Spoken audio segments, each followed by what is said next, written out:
Bonjour à toutes et à tous, aujourd'hui on se retrouve pour une nouvelle vidéo où nous allons apprendre le tracking dans After Effects. Tout d'abord, pour ceux qui ne connaissent pas le tracking, c'est un outil qui permet de transformer vos effets spéciaux et de les rendre beaucoup plus réalistes. Par exemple, vous voulez incruster une explosion juste ici. Sans tracking, ça va donner ça. C'est assez moche, on va pas se le cacher. Alors qu'avec un tracking, ça va donner ça, ce qui est quand même beaucoup mieux parce que dans la vraie vie, une explosion, ça bouge pas, ça reste à un point fixe. Donc aujourd'hui, nous allons travailler avec le plugin Mocha AE qui est directement intégré dans After Effects et qui va permettre de faire des trackings vraiment pas moches. Donc c'est parti! Donc une fois rendu sur After Effects, il vous suffit de créer un nouveau projet, de double-cliquer ici pour pouvoir ouvrir votre fichier. Vous allez prendre votre rush. Vous allez double-cliquer sur votre rush pour délimiter le point d'entrée et le point de sortie. Par exemple là, hop.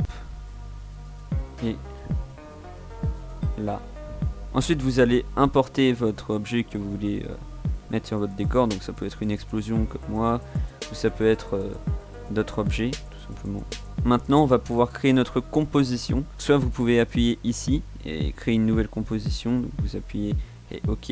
Soit faire glisser votre fichier vidéo dessus la composition, ce qui du coup va créer une composition avec le même temps que votre vidéo et la même taille en termes de résolution. Ensuite vous pouvez mettre l'explosion ou votre objet par dessus.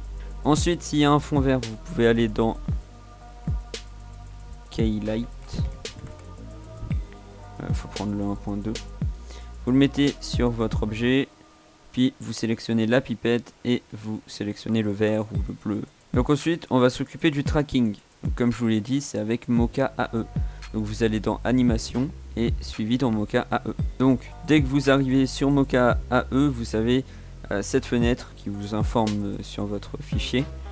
Donc ça nous intéresse puisque c'est quand ça commence et quand ça finit. Comme vous le voyez, la zone en rouge, c'est la zone qu'il y a ici. Voilà. Donc là vous voyez que ça commence avec ici les images clés, donc à 163 et là c'est à 163. Donc du coup maintenant on va pouvoir sélectionner notre zone. Donc on va cliquer sur cette icône et on va venir créer notre zone. Donc voilà, dès que vous avez fait ça, il suffit de cliquer sur Track Forward. Ensuite pour pouvoir l'exporter, vous faites Export Tracking Data. Donc vous allez exporter Transform Data, donc position, échelle et rotation. Copy to clipboard, donc dans le presse-papier en gros.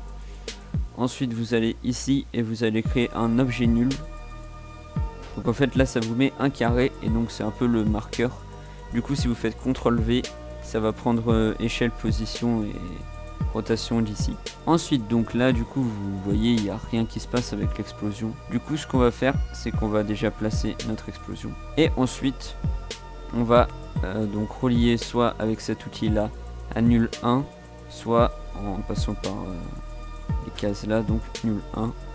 Et du coup comme vous le voyez, boum, ça suit le mouvement. Voilà. Là comme vous le voyez c'est vraiment genre c'est convaincant quoi, c'est plus convaincant que l'autre.